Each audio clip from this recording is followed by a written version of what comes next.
Yeah, it's been a month and I still feel insecure here with my motorhome that's been hit and run one time, and I don't even want to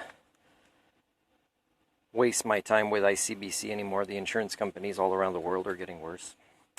And there was somebody that was upset taking pictures saying this vehicle's got to move. I work for the city. I haven't seen who that person is. I haven't had a conversation with them. I don't know how much of it is true. Can't rely on secondhand because people don't have the same skill sets I do to investigate things, to ask questions and analyze the answers properly. But I tell you, if there's a vehicle that's dangerous here, it's the Royal Bank lady with the attitude that comes and takes every break outside here and starts her big truck, whether it's her inside or outside. I think maybe she smokes outside her truck, but lets it run with the AC and sits in there. And again, it's not even that hot yet. So people have to stop smoking. They have to start exercising, drink more water, and they have to realize that the wrong choices in how to cope with heat accelerates the heat. And until you realize this, please don't have kids or encourage grandkids. But what's worse is, like, she always backs up very close to the fence with her muffler touching dry grass. So yeah, so the neighborhood would go up pretty quick here, and there's already more people in town now because there's a lot of evacuation orders from local communities. And so then they're struggling on where to park when they come hang out here, and then people are arguing, and I'm the one teaching and role modeling community values and win-win scenarios and respectful adult level conversations, and yet the role modeling is not really learned from.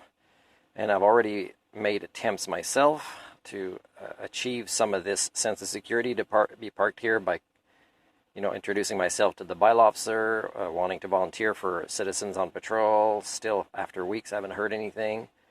Asking landlords and owners and managers of businesses to put up signs about where their parking spots begin or end, so I don't have to have conversations with people all the time because people in management positions don't manage.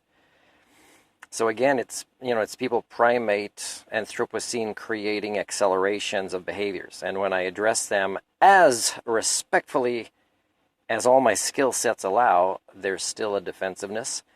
There's still I've been doing this for years, or who are you? Or, there's no sense of community with people that are supposed adults, people primates. So yeah, I would prefer to live in. Now, if I leave here soon without a friend that I can trust to leave my key with, because nobody's earned my trust, that includes people that have been in these surroundings with me and have gotten to know me, and they see this as a great person.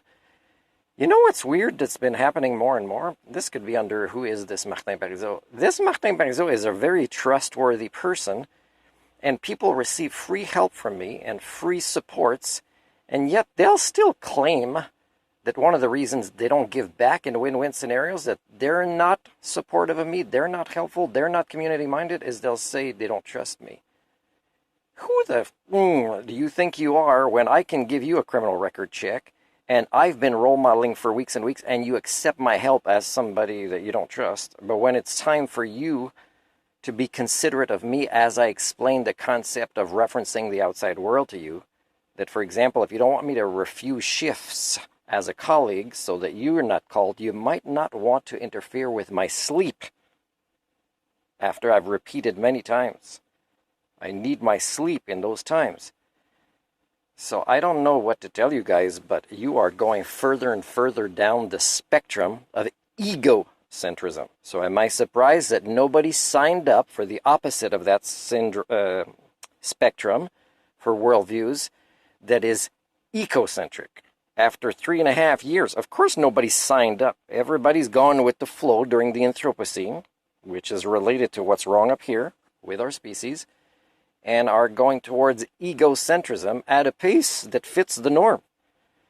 And again, all I see are parents who more or less evaluate effectively what the norm is, and they raise their kids to be smacking the norm.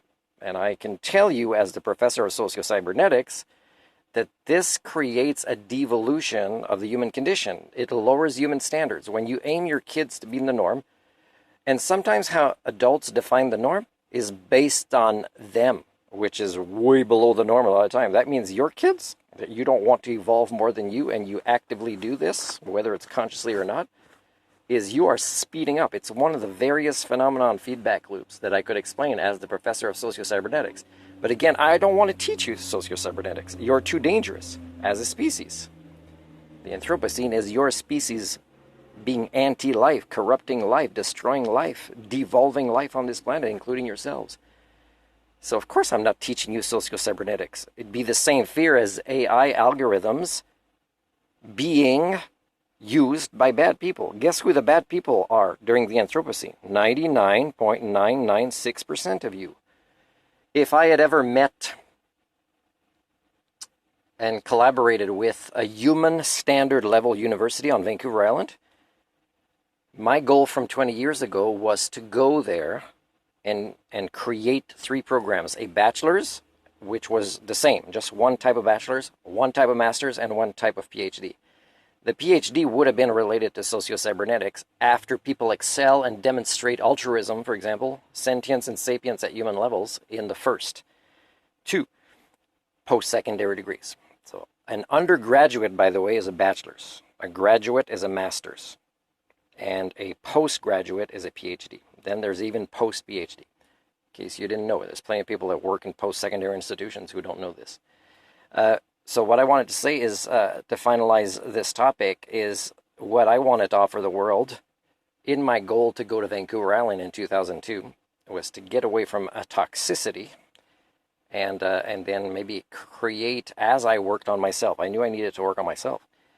But as I improved, to create these programs in correlation with a university, or create one if I was able to with enough supports or funding or professional respect. And the bachelor's would have been majoritively related to the type of people skills that create human communities that can collaborate and problem solve and self-correct. Humanism would have been a part of this, but also life skills. Life skills which are going more and more out the window, even in their definition, much less in people actually having these skills. And sometimes they might in certain situations, but not in others. And that tells you, yeah, no, you are not,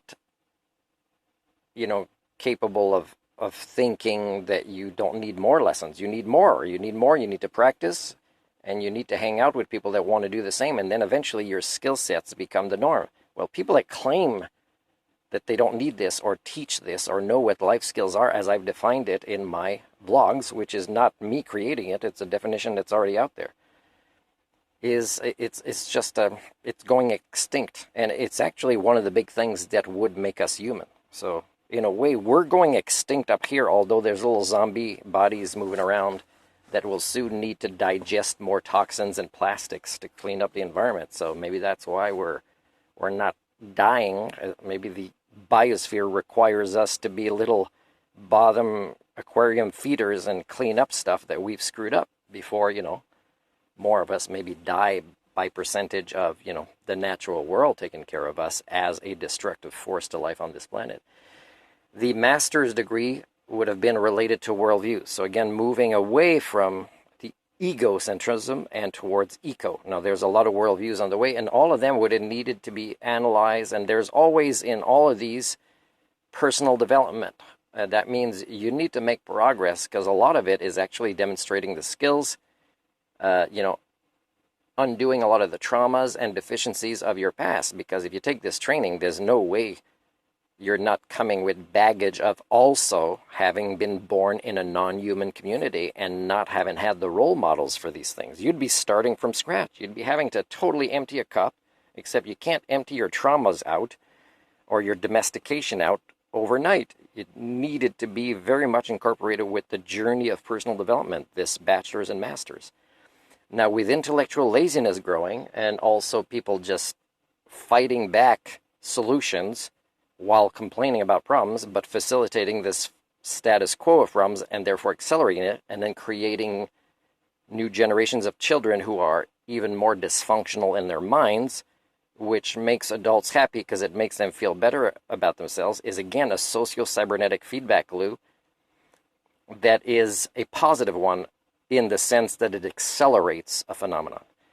And it's measurable. In one lifetime here, the changes are extremely measurable. And could I sign up for a PhD and analyze any of these things? Because there's various ideas I would have to measure this and prove it to the world.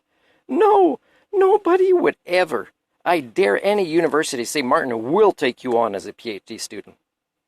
Send us maybe 5 ideas and we'll make sure you have a thesis supervisor that can confirm this tiny little portion of your theory, which is actually so frickin' obvious that, anybody really that's ready to go there. So I need a PhD thesis supervisor that's not in denial, just like in the master's degree I was doing. I needed one that actually wants to learn what sustainability really is instead of just calling themselves an expert on it and not wanting to learn anything about it. So I would need a PhD professor pretty much in any of the social sciences or humanities that actually is ready to kind of go and swim against the river and say, this is so obvious, Martin. It's not going to be hard for you to prove this part of your theory. And then maybe we'll send it out there and maybe it'll accelerate an awareness. It's too late to do anything about it. All the tipping points have been passed, I told you. But it's extremely cruel to not just your kids, but the rest of the natural world to not actually be mitigating any of this stuff and to still accelerate the denial and teach the denial through domestication and indoctrination.